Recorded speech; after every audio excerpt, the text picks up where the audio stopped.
ബോസിൽ എല്ലാ കണ്ടസ്റ്റൻറ്റും കയറിയിട്ടുണ്ട് കേട്ടോ. അപ്പോൾ ഇനി എന്തായാലും നാളത്തെ സംഭവം എന്ന് പറഞ്ഞാൽ അതിനകത്ത് പൊരിഞ്ഞടിയാണ് നടക്കാൻ പോകുന്നത്.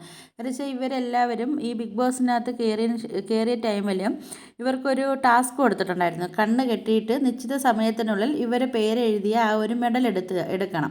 എടുത്തതിന് ശേഷം ഇവരൊരു റെഡ് കളറിനകത്ത് കൈ മുക്കിയിട്ട് ആ കൈ കൊണ്ട് ഒരു ഗ്ലാസ്സിൽ പതിപ്പിക്കാനായിരുന്നു ഇവർക്ക് ടാസ്ക് കൊടുത്തത്. ആ ടാസ്ക് ആണെങ്കിൽ എല്ലാ കണ്ടസ്റ്റൻറ്റും വീട്ടിൽ കയറിയതിന് ശേഷമായിരുന്നു ഇവർക്ക് കൊടുത്തത്. അപ്പം ആ കണ്ടസ്റ്റൻ്റ് എല്ലാവരും ആ ടാസ്ക് ചെയ്തിട്ടുണ്ട്. ചെയ്ത ടൈമിലാണെങ്കിൽ നമുക്ക് ഫസ്റ്റ് കിട്ടിയിരിക്കുന്നത് ആര്യനാണ്. 19 സെക്കൻഡിനുള്ളിൽ ആര്യൻ ടാസ്ക് വിൻ ചെയ്തിട്ടുണ്ടായിരുന്നു.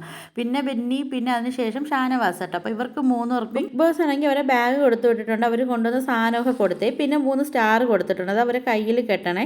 പിന്നെ ബാക്കിയുള്ളവർക്കാണെങ്കിൽ ഒരു സാധനമൊന്നും കൊടുത്തിട്ടില്ല, പക്ഷേ പെട്ടി കൊടുത്തു വിട്ടിട്ടുണ്ട്.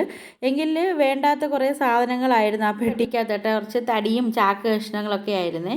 അങ്ങനെ അവർക്ക് അവരെ പെട്ടി ഒന്നും കിട്ടിയിട്ടില്ല കേട്ടോ. ഇനി ജസ്റ്റ് ഒരു ഉടുപ്പ് മാത്രമാണ് ഇവർക്ക് കൊടുത്തു വിട്ടിട്ടുള്ളത്, ഒരു യൂണിഫോം പോലത്തെ ഒരു ഉടുപ്പ്. ഇനി ഇവർക്ക് അവരെ പെട്ടി വേണമെങ്കിൽ ഇവരിനി ടാസ്ക് കളിക്കണം കേട്ടോ. ടാസ്ക് എന്താണെന്ന് വെച്ചാൽ ഇപ്പോൾ ഈ 3 പേര് വിന്നറായിട്ടുണ്ടല്ലോ, അവരെ 3 പേരുടെ കയ്യിലും സ്റ്റാർ കൊടുത്തിട്ടുണ്ടല്ലോ. ആ സ്റ്റാർ ഇവരൊന്നെങ്കിൽ മോഷ്ടിച്ചെടുക്കുകയോ അല്ലെങ്കിൽ തട്ടിപ്പറിച്ചെടുക്കുകയോ എങ്ങനെയെങ്കിലും എന്ത് വേണമെങ്കിലും ഇവർക്ക് ചെയ്യാം. പക്ഷേ ചെയ്യുന്ന ആൾക്കാണെങ്കിൽ ആരാണോ അവരെ കയ്യിൽ നിന്ന് സ്റ്റാർ എടുക്കുന്നത് അവർക്കാണെങ്കിൽ അവരെ പെട്ടി തിരിച്ചു കിട്ടും. പക്ഷേ ഈ മറ്റേ സ്റ്റാർ പോയിട്ടുണ്ടല്ലോ അവർക്കാണെങ്കിൽ അവരെ പെട്ടി നഷ്ടപ്പെടുകയും ചെയ്യും.